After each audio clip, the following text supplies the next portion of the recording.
akhirnya menetapkan 3 anak didik itu sebagai tersangka kasus pembunuhan di Tasikmalaya yang Tungan dari teman-teman sekolah menimpa seorang remaja di Kota Batu. Video viral selanjutnya terhadap siswi SMA di Sekolah Sulawesi Selatan polisi mengamankan 6 orang pelajar dimintai keterangan dari ke-16. Seorang bocah SD di Kota Pariaman meninggal dunia akibat dibully teman satu kelasnya.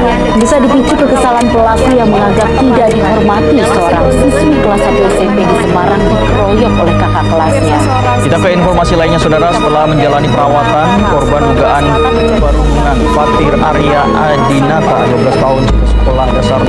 Seorang siswa madrasah Aliyah Kerja setiap hari membuat hatimu namaku Timoti asalku dari Bandung. Assalamualaikum warahmatullahi wabarakatuh.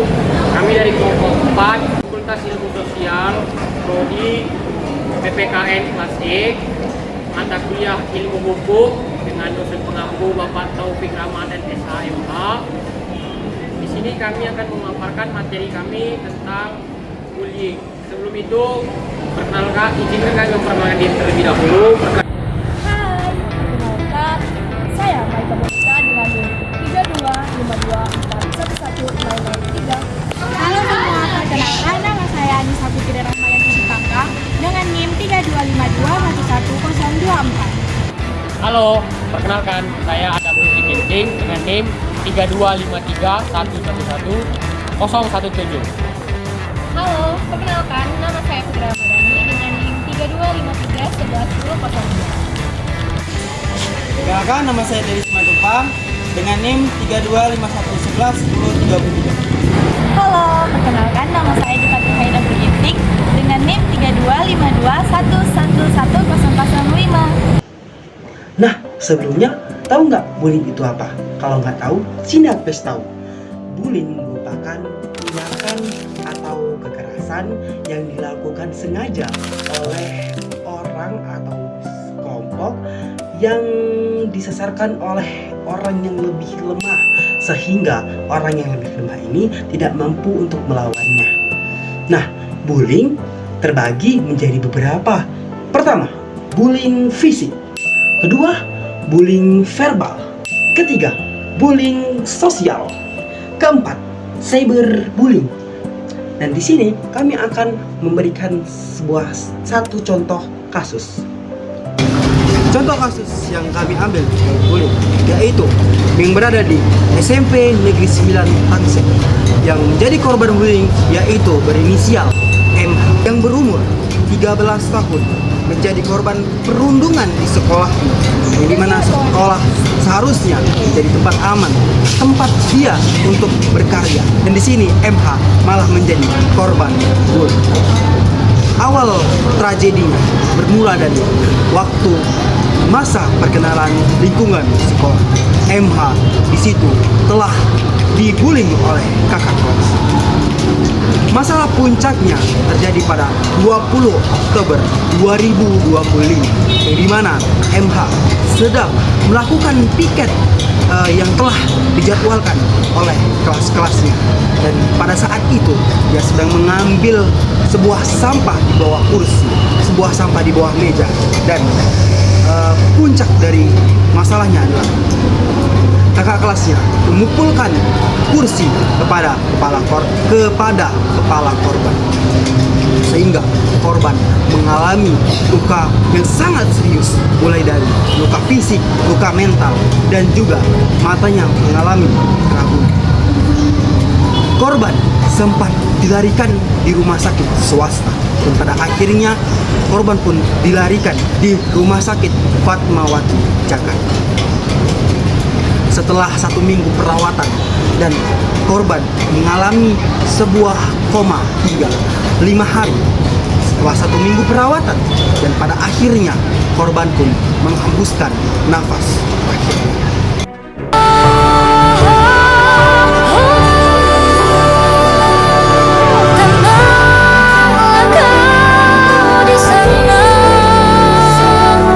Tidurlah yang nyenyak, ku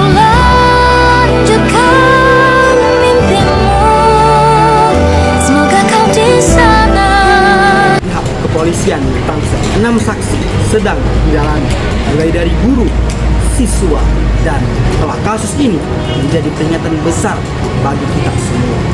Kasus bullying bukan hanya 1 kali, 2 kali, atau 3 kali terjadi, tapi sudah berkali-kali.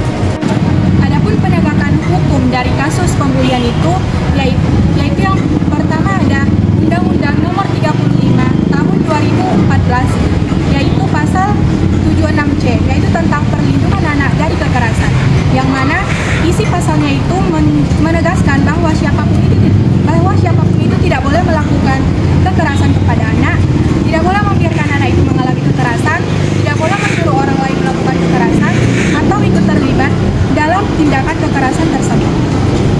Jadi intinya itu anak itu tidak boleh mengalami kekerasan dalam bentuk apapun dari siapapun. Dan yang kedua itu ada Undang-Undang Nomor 35 Tahun 2014 pasal 80, yang mana pasal ini itu mengatur sanksi pidana bagi pelanggar pasal 76C yang melarang kekerasan terhadap anak. Adapun sanksi-sanksinya, yang pertama kekerasan ringan terhadap anak, hukumannya itu maksimal penjara selama 3 tahun 6 bulan dengan denda 72 juta. Dan yang kedua, jika anak mengalami luka berat, maka hukumannya itu penjara selama 5 tahun, denda maksimal sebanyak 100 juta. Dan jika anak itu sampai meninggal dunia, maka hukumannya itu penjara maksimal selama 15 tahun atau dendanya itu sebanyak 3 miliar. Dan yang terakhir, jika pelaku itu orang tua atau orang yang terdekat anak itu tersebut, maka hukumannya itu akan ditambahkan sepertiga dari hukuman pokok. Beragamnya faktor bullying, yang dimana asalnya itu dari kurangnya rasa empati dan rasa tidak nyaman pada diri kita sendiri. Beberapa faktor bullying itu ada dari faktor keluarga dan lingkungan, yang dimana dari faktor keluarga itu kurangnya pola asuh yang baik dan kurangnya perhatian. Yang kedua itu ada faktor lingkungan, seperti tekanan dari teman sebaya dan pengaruh dari media sosial, di mana pelaku seringkali ingin berkuasa atau merasa terancam atau meniru perilaku yang mereka lihat, yang dimana mereka tidak menyukai apa yang lebih dari kita, jadi mereka ingin memiliki hal tersebut, sehingga mereka terjadinya tindakan yang dinamakan bullying. Upaya agar tidak terjadi bullying meliputi edukasi tentang bullying, membangun rasa empati, pengawasan yang ketat di sekolah, penguatan aturan yang tegas, membangun komunikasi antara anak, keluarga, bahkan sekolah. Pencegahan juga bisa dilakukan dengan mengajarkan anak rasa kepercayaan diri dan mengembangkan keterampilan sosial dan berani melaporkan saat menyaksikan atau bahkan mengalami bullying. Adapun upaya di sekolah, yaitu yang pertama edukasi bullying, yaitu memberikan pemahaman tentang apa itu bullying, jenisnya, atau bahkan dampak buruk yang dapat terjadi apabila mereka melakukan bullying. Yang kedua, membangun empati, yaitu mengadakan program untuk menumbuhkan rasa hormat dan empati antar siswa agar tidak terjadi bullying. Lalu ada upaya yang kelima, komunikasi terbuka, yaitu menciptakan komunikasi yang dengan anggota keluarga, baik dari orang tua ke anak atau bahkan dari anak ke orang tua. Yang kedua, membangun rasa percaya diri. Bantulah anak untuk mengenali siapa dirinya, dan dapat menimbulkan rasa kepercayaan dirinya. Yang ketiga, ajarkan cara menghadapi. Latihlah anak untuk bagaimana cara menghadapi bullying. Bagaimana cara agar dia menghindarinya atau bahkan tidak tergoda temannya untuk melakukan bullying. Adapun di sini, kami menganalisis akar dari penyebab terjadinya bullying melalui diagram Fishbone, dan di sini kami petakan menjadi 6 kategori utama. Yang pertama ada man atau manusia, terbagi menjadi 3 poin. Poin pertama, pelaku memiliki masalah psikologis atau pernah menjadi korban bullying sebelumnya, di mana pelaku sering sekali memiliki latar belakang trauma atau masalah psikologis, sehingga menyalurkan agresi atau emosinya kepada orang lain. Yang kedua, minimnya kesadaran siswa atau masyarakat terhadap dampak jangka panjang bullying, yang dimana rendahnya kesadaran siswa maupun masyarakat tentang dampak bullying membuat perilaku ini dianggap hal yang biasa. Yang ketiga, ketidakmampuan guru atau orang tua membaca tanda-tanda bullying sejak dini. Guru dan orang tua kurang peka membaca tanda-tanda bullying yang terjadi pada anak, sehingga kasus bullying ini sering sekali terlambat untuk diketahui. Yang kedua, ada methods atau metode. Yang pertama, metode pencegahan bullying yang tidak konsisten dijalankan, di mana program pencegahan bullying tidak dilakukan secara konsisten, sehingga tidak membentuk perilaku siswa dan mengakibatkan bullying terus-menerus terjadi. Yang kedua, kurangnya program edukasi preventif mengenai etika dan perilaku sosial, di mana kurangnya program edukasi preventif ataupun pencegahan minim seperti edukasi tentang etika, empati, dan perilaku sosial yang membuat siswa tidak memahami bagaimana cara berinteraksi yang sehat. Yang ketiga, ada mesin. Poin pertama, penggunaan media sosial sebagai sarana cyberbullying, di mana media sosial ini merupakan sarana yang paling sering sekali terjadinya bullying, yang dimana media sosial juga memudahkan terjadinya cyberbullying karena sifatnya yang anonim dan sulit untuk diawasi.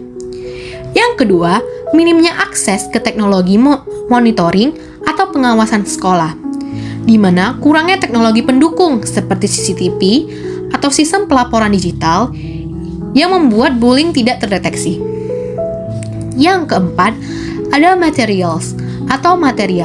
Poin pertama, minimnya bahan ajar atau modul pembelajaran tentang anti-bullying, yang dimana bahan ajar tentang anti-bullying minim sehingga siswa kurang mendapatkan pemahaman tentang bullying secara formal. Yang kedua, kurangnya poster, media, kampanye, atau alat edukasi visual tentang bahaya bullying.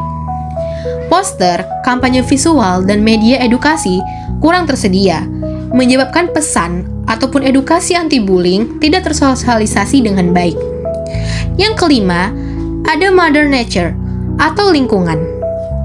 Poin pertama, budaya senioritas yang kuat sehingga bullying dianggap normal, di mana ini sering terjadi di lingkungan sekolah dengan budaya senioritas yang menciptakan ketimpangan kekuasaan yang memicu terjadinya bullying.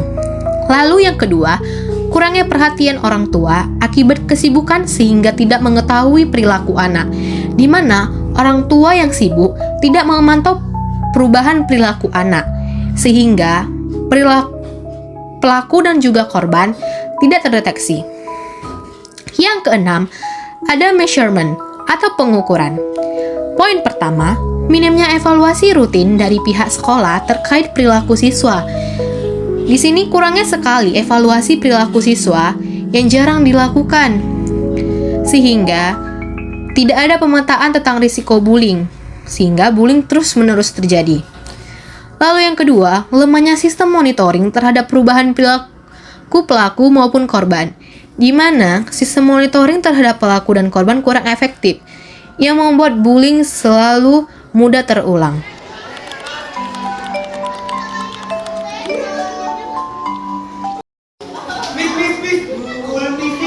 Dibagikan posternya. Keuntungan atau bullying. Jadi, bullying itu adalah tindakan mengintimidasi ataupun menyakiti seseorang baik secara fisik, verbal, sosial maupun cyberbullying. Siapa yang tahu jenis-jenis bullying ada berapa? Banyak. Sebutin. Apa aja? Fisik, verbal, sosial, atau cyber. Ya benar, ada 4 ya jenis bullying. Yang pertama itu ada bullying secara fisik seperti kekerasan, memukul, dan lain sebagainya. Lalu ada bullying secara verbal, itu seperti ucapan-ucapan, mencemooh temannya atau orang lain. Lalu ada bullying secara sosial, lalu ada juga cyberbullying yang dimana ngebulinya itu dari sosial media atau internet. Sini pernah kayak gitu. Itu seperti ucapan-ucapan, mencemooh temannya atau orang lain. Lalu ada bullying secara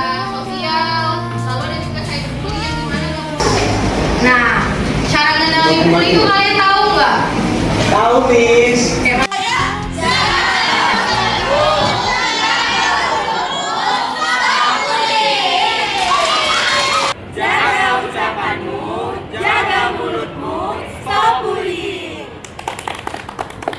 Sekian video dari kami. Terima kasih. Dadah.